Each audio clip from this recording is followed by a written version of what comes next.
اور پھر حصول علم کے لیے عمر کی بھی کوئی قید نہیں۔ آپ صلی اللہ علیہ وسلم نے ماں کی گود سے قبر میں اترنے تک حصول علم کا عمل جاری رکھنے کی ہدایت فرمائی۔ چنانچہ ارشاد ہوا ماں کی گود سے لے کر قبر تک علم حاصل کرو۔ یہ بھی فرمایا کہ مومن علم سے کبھی سیر نہیں ہوتا۔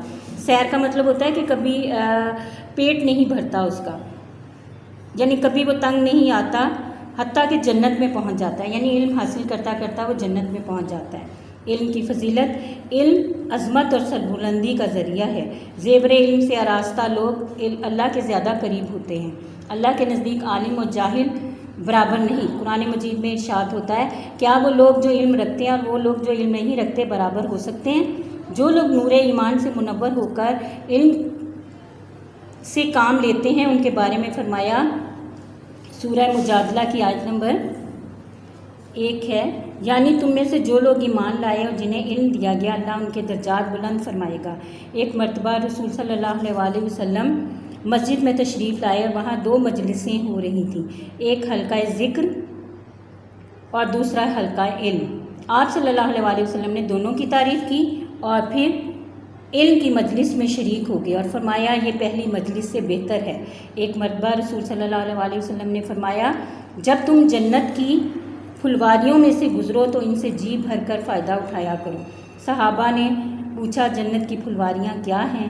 فرمایا علم کی مجلسیں۔ مندرجہ ذیل چند روایات علم کی اہمیت یوں واضح ہوتی ہے، یعنی علم کی اہمیت واضح کرنے کے لیے یہ روایات ہیں۔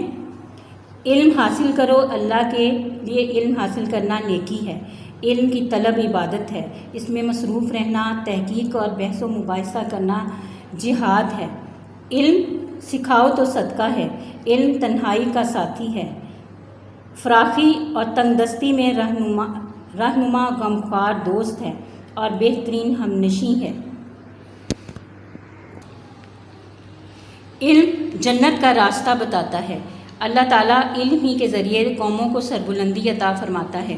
لوگ علماء کے نقش قدم پر چلتے ہیں، دنیا کی ہر چیز ان کے لیے دعائیں مغفرت کرتی ہے، یعنی جو لوگ یہاں پر جو لگا لیں تو زیادہ ایکسپلین ہو جائے گا، کیونکہ علم دلوں کی زندگی ہے، اندھوں کے لیے بینائی ہے، علم جسم کی توانائی اور قوت ہے۔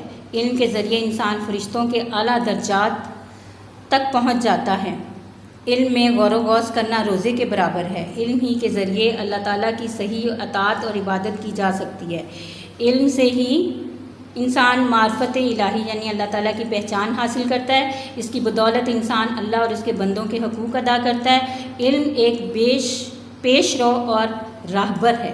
پیش رو بھی امام کو کہتے ہیں، یعنی راہبر رہنمائی کرنے والا ہے، اور عمل اس کے تابع ہے۔ خوش قسمت ہیں وہ لوگ جو علم حاصل کرتے ہیں اور بدقسمت ہیں وہ لوگ جو اس سعادت سے محروم رہتے ہیں۔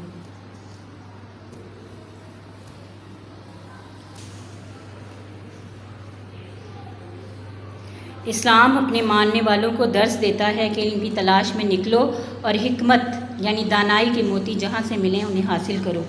علم کی فضیلت اس امر سے بھی ثابت ہوتی ہے کہ اللہ تعالیٰ نے ہمیشہ حکومت اور سلطنت سے اسی قوم کو سربلند فرمایا، یعنی اسی قوم کو حکومت اور سلطنت ملی جس سے علم و عمل میں برتری حاصل تھی۔ اسی اصول کی بنا پر حضرت آدم علیہ السلام بھی ملائکہ پر یعنی فرشتوں پر فضیلت لے گئے تھے، یعنی علم ہی کی وجہ سے۔ علم ہی کی بنا پر مسلمان تمام دنیا پر چھا گئے تھے، مگر جب انہوں نے قرآن کی تعلیمات کو چھوڑا اور علم کی روشنی سے دور ہوئے تو زوال کا شکار ہو گئے۔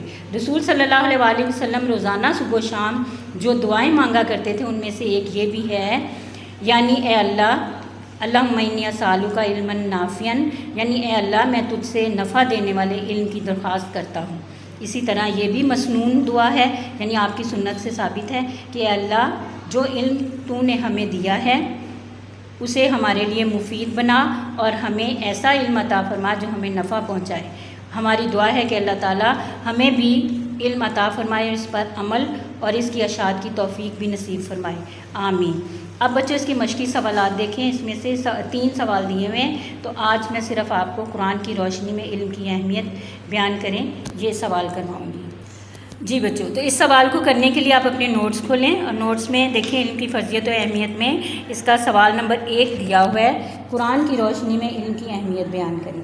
تو سب سے پہلے آپ نے جس طرح اس کو سیٹ کر کے لکھنا ہے، نوٹس میں بنا کے دے دیا گیا ہے۔ پہلی ہیڈنگ ہے علم کا مفہوم، یعنی اس کا معنی و مفہوم بھی ہیڈنگ ہو سکتی ہے۔ علم کے معنی ہے جاننا اور آگاہی حاصل کرنا، یعنی اپنے آپ کو جاننا، اپنے ارد گرد کے ماحول کو جاننا اور سب سے بڑھ کر کائنات کے رازوں کو جاننا۔ معیار فضیلت، اللہ تعالیٰ کے بندوں پر بے حد احسانات ہیں، جن میں سے ایک یہ ہے کہ اس نے انسان کو علم دیا۔ علم کی بنیاد پر ہی کائنات وجود میں آئی۔ علم کی بدولت ہی بنی نوع انسان سرتاج کائنات اور زمین پر اللہ کی بہترین مخلوق ہے۔ اسی علم کی بنا پر ہی فرشتوں کو حضرت آدم علیہ السلام کے سامنے جھکنا پڑا، یعنی سجدہ کرنا پڑا۔ علم سے ہی ساری کائنات انسان کی مطیع و مسخر ہو گئی ہے، یعنی ساری کائنات پر انسان جو حکومت کر رہا ہے وہ صرف علم کی بدولت ہی ہے۔ پہلی وحی اور علم، غار حرا میں جب حضرت جبرائیل علیہ السلام کا پیغام، اللہ کا پیغام لے کر آئے تو اس کا آغاز لفظ اقرا سے ہوا، جس کے معنی ہے پڑھ۔ سورہ علق میں ارشاد ہوتا ہے اقرا باسم ربک الذی خلق، خلق الانسان من علق، اقرا وربک الاکرم الذی علم بالقلم، علم الانسان ما لم یعلم۔ اگر آپ یہ آیت لکھتے ہو تو اس میں یہ آیت ختم ہونے کے نشانات ہیں، تو یہ بک سے دیکھ کر ٹھیک کر لیجیے گا، ٹھیک ہے بچوں۔ اس کا ترجمہ ہے اپنے پروردگار کا نام لے کر پڑھیے، جس نے پیدا کیا، جس نے انسان کو خون کی پھٹکی سے بنایا۔ پڑھیے آپ کا پروردگار بڑا کریم ہے، جس نے قلم کے ذریعے علم سکھایا اور انسان کو وہ باتیں سکھائیں جن کا اس کو علم نہ تھا۔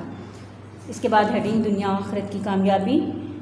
دنیا میں جو انسان نور ایمان سے منور ہو کر اپنی فکری اور علمی قوتوں سے کام لیتے ہیں، ان کے ساتھ اللہ کا وعدہ ہے کہ وہ انہیں دنیا و آخرت میں کامیابی عطا فرمائے گا۔ ارشاد باری تعالیٰ ہے تم میں سے جو لوگ ایمان لائے اور جنہیں علم دیا گیا، اللہ ان کے درجات بلند فرمائے گا۔ اللہ کے محبوب بندے، ویسے تو تمام انسان اللہ کے بندے ہیں، مگر جو لوگ علم حاصل کرتے ہیں وہ اللہ تعالیٰ کے محبوب بندے قرار پاتے ہیں۔ ارشاد باری تعالیٰ ہے کہہ دیجئے کیا عالم اور جاہل برابر ہو سکتے ہیں؟ اللہ تعالیٰ سے ڈرنے والے، یعنی یہ ہیڈنگ ہے بچوں، اور یہ پرومیننٹ نہیں ہو رہی اور پتہ نہیں چل رہا تو اس کو انڈرلائن کر لیں، یہ ہیڈنگ ہے، یعنی اللہ تعالیٰ سے ڈرنے والے۔ بندہ مومن کی عبادات کا مقصد تقوی اور رضائے الہی کا حصول ہے۔ یہ حصول کا لفظ بھی ٹھیک کر لیں، یہ حصول کا لفظ کس طرح آپ نے کرنا ہے،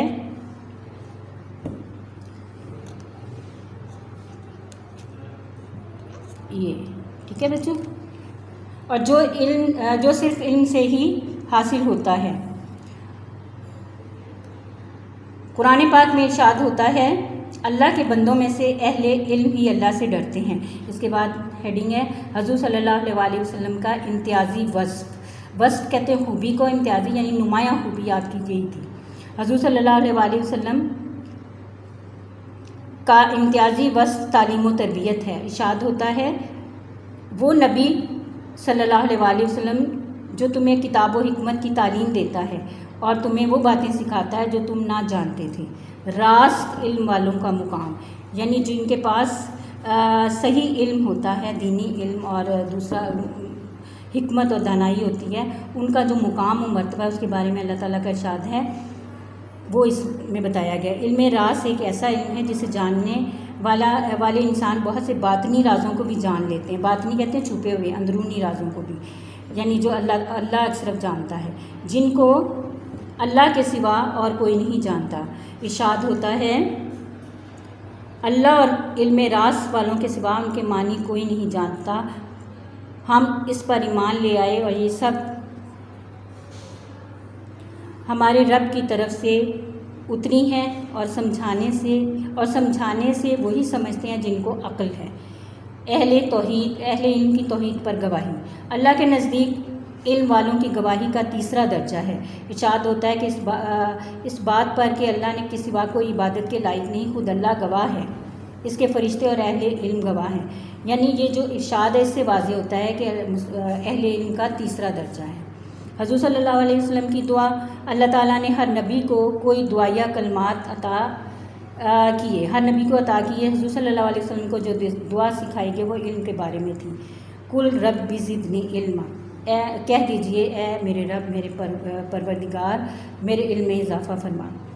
علم عظمت اور سربلندی کا ذریعہ ہے۔ زیور علم سے آراستہ لوگ اللہ کے زیادہ قریب ہوتے ہیں۔ علم سے ہی معرفت الہی اور خداوندی حاصل ہوتی ہے، اور انسان اللہ تعالیٰ کے احکام اور بندوں کے حقوق جانتا ہے اور انہیں ادا کرنے کی کوشش کرتا ہے۔